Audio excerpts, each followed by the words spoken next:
Hello, my nerdy, geeky, ridiculously talented designers, and welcome back to the Geeks Design Studio. I am Divya, registered architect, certified design tech obsessive, and someone who genuinely cannot believe you're already on episode 4. 4, which means either I'm doing something right or you're incredibly patient. Both, hopefully. Today's episode is one I've been really excited about because today's guest is not a researcher, not a professor, not someone who uses AI in a controlled academic lab with nice lighting and a very tidy desk. Today's guest uses AI the same way most of us do in the real world, on real projects with real deadlines, with a real client emailing at 6 p.m. asking where the render is. He is a COA certified architect based in Hyderabad, India.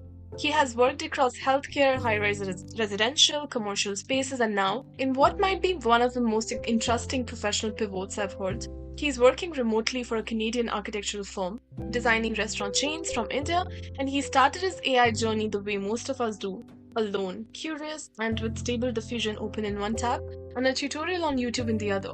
His name is architect Abdul Vasi, and he's here. Vasi, welcome to the Geeks Design Studio. All right, so thanks a lot, Divya, for your kind words. I have to say that description was very accurate and slightly terrifying in how accurate it was. I did my research.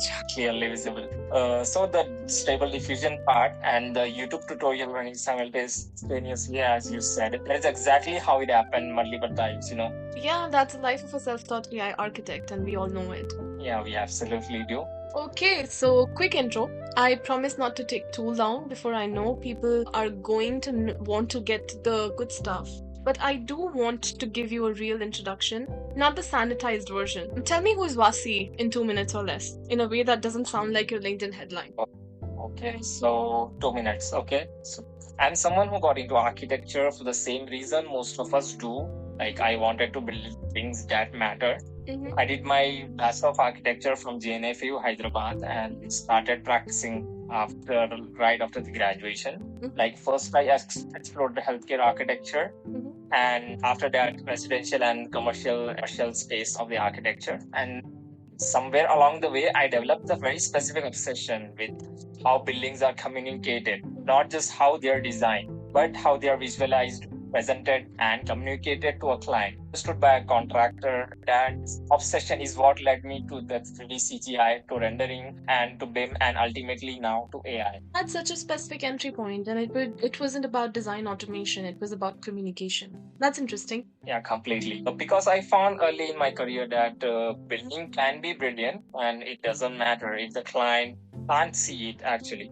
So the gap between what we design and what a client understands from a flat drawing is enormous. And I kept thinking there has to be a better way to close that gap. Rendering engines were part of the answer, but AI became next chapter to it.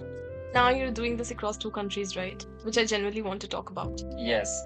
So for the last 8 months, I've been working for a Canadian architecture firm, like based in Hyderabad, working on branded restaurant chains across Canada, like Flaros Subs, Chinese Kitchen, Spinco Studios, quite a variety. And that has been one of the wildest workflow experiments of my career. Different code, different standards, different time zones, different expectations, and AI is woven into that process in ways I didn't anticipate. I want to hear about the beginning though, the actual beginning, not the polished version. When did AI first enter your life professionally, and what was that genuinely like? Genuinely. So it was 2022. Stable Diffusion had just become publicly accessible, and there was this moment where suddenly everyone in my network was sharing these wild AI generated architecture images. Yeah. And my first reaction was, I'll be honest, was defensive. I thought that looks impressive, but it doesn't understand architecture. It's not buildable. There's no section, no structure, no buildability, and it's just a pretty picture, like a digital trash. Which is, I think, every architect's first reaction. We're trained to see the fantasy as a problem. Exactly, yeah. But then, and this is the thing, I think a lot of people skip over when they tell this story. I started to actually use it, not to generate final designs, but just to explore. I was working on a conceptual phase for a commercial project, and I thought, what if I use Stable Diffusion to test facade materials ideas before I've fully committed to anything?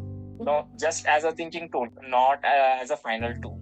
And what was your reaction? What was your output? Okay, so It was like the client conversation changed.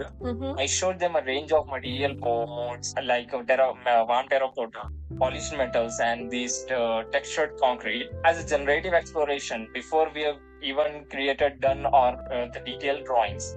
And they pointed at one and said that one. So that feeling is exactly right. What I was trying to say is, and we hadn't spent 3 days on generating CAD drawings to get that answer.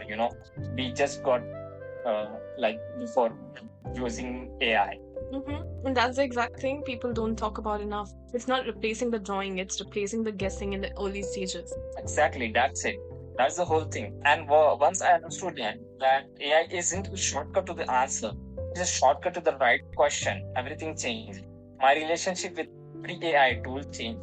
That's interesting, and now I want to have an honest version though. Because the story we just told was great, but I know from my own experience that every tool has its brutal moments. What's been hard? Or where has AI let you down or created new problems you didn't expect? Oh, that's an excellent question.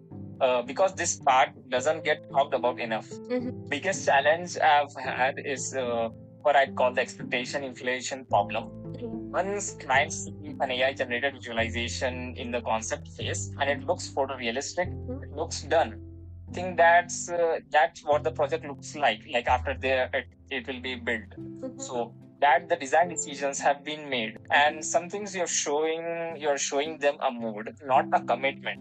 And managing that gap takes real skill. Yeah, that is so real, and the render looks finished, so to the client it is finished. You're right. Exactly.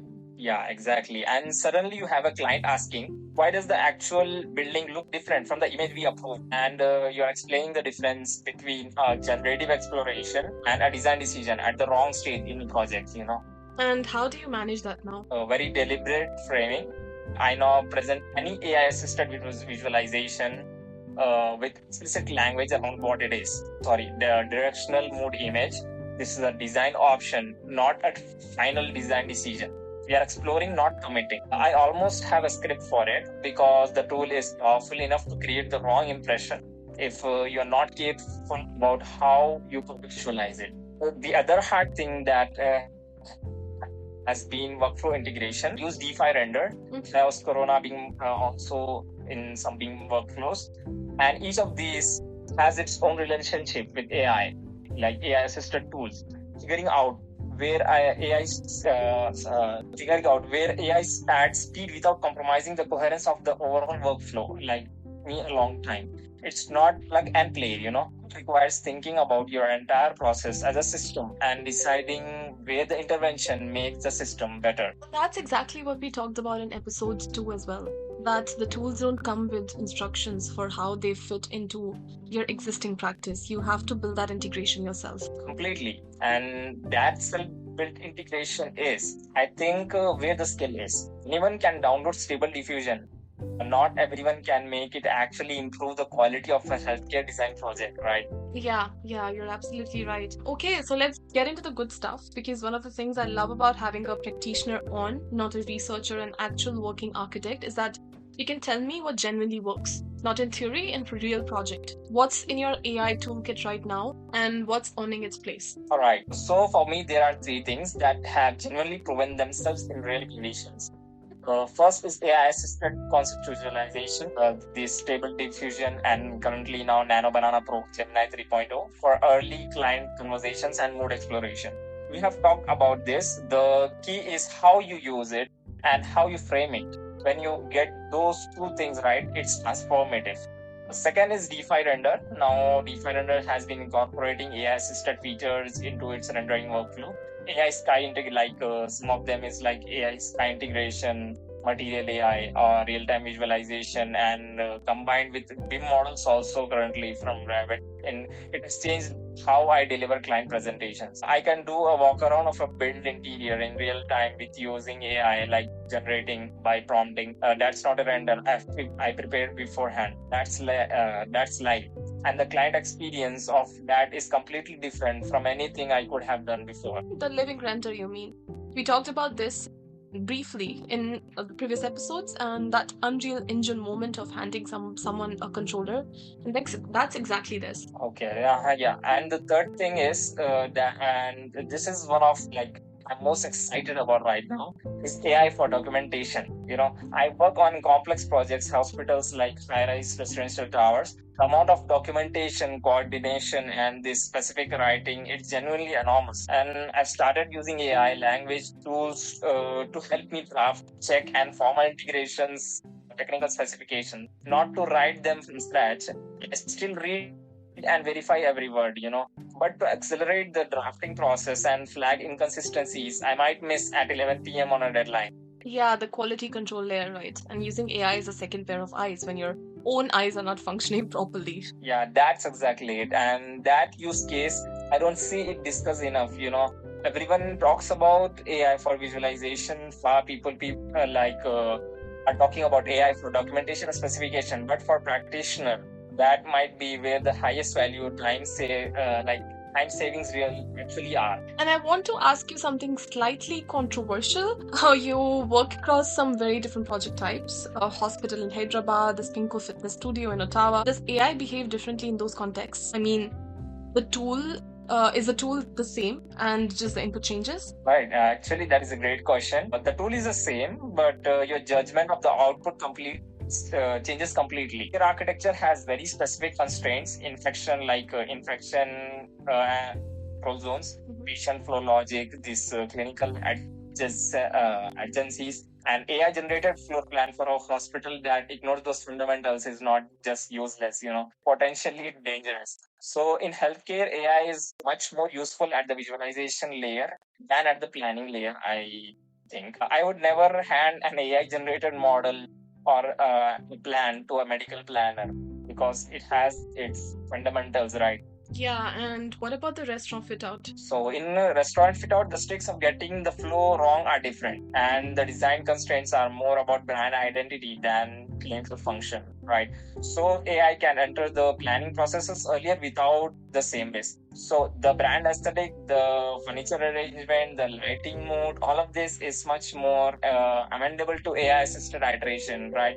Different context, different threshold, and different role for the tool, So Okay, I understood. So context awareness, right? That's a skill. Not knowing how to use Midjourney, knowing when not to use it. that's the whole thing. The tool is easy, the judgment is hard. What I'm trying to say is. I completely understand you. I hear you. Okay, so the big picture. Where do you see yourself in 5 years in relation to all of this? And I don't mean the technology, I mean you, Vasi, and your practice. How are you thinking about leveraging AI going forward? So it's like I've been thinking about this a lot really recently, and I think the honest answer is that I'm working toward becoming genuinely AI fluent in the way that a previous generation became CAD fluent or BIM fluent. Not just able to use the tools, but able to design workflows around them. Teach other people how to use them in context and make architectural decisions about where they should and where shouldn't be applied. That's a very different ambition from I want to use AI.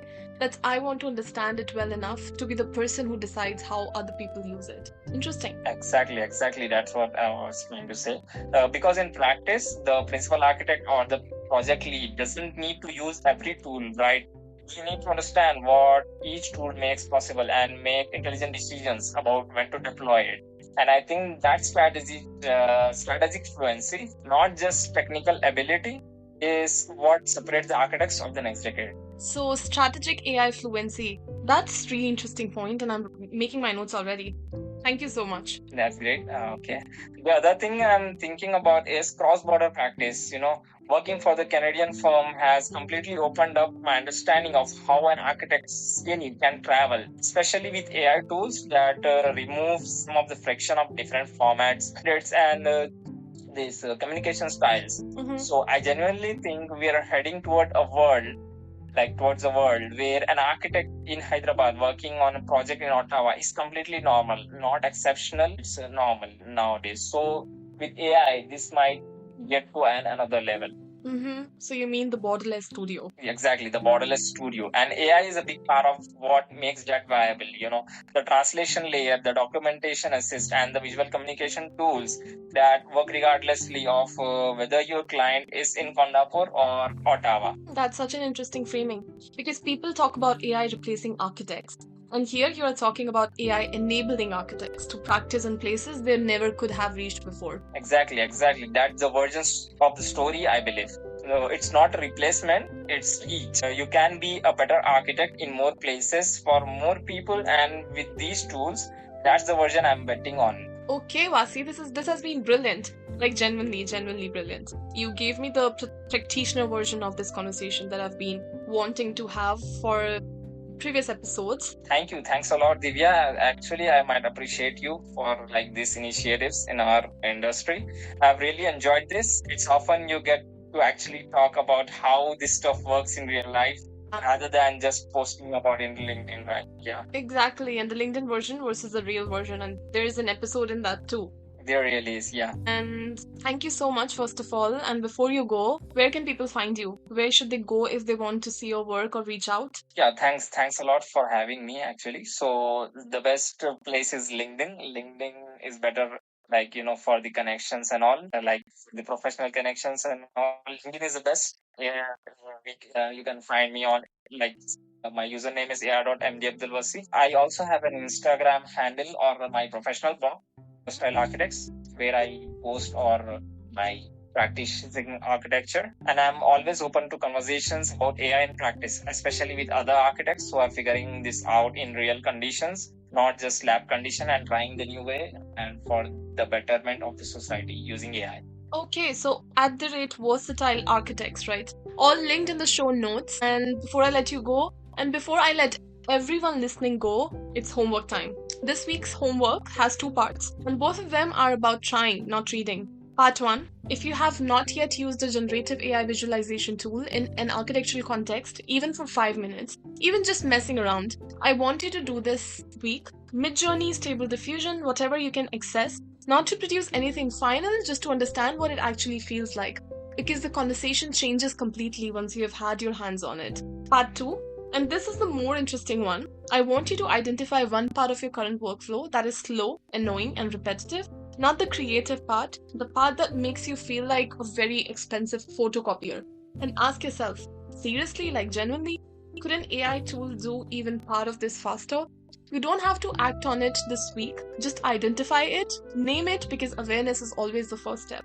And then drop your answer in the comments or find me on Instagram at the Geeks Design Studio and tell me what that part of the workflow is. I'm compiling responses. There might be a very interesting episode in the coming weeks. And I'm Divya Goyal. This is the Geeks Design Studio. Thank you, Vasi, for being the kind guest, you who says the things the rest of us are too professional to say out loud. And thank you, as always, to every single one of you who listens. You are the reason this exists. If this episode made you think, share it with one person who should hear it. That's all I ask. Stay curious, stay geeky, and I will see you in the next episode.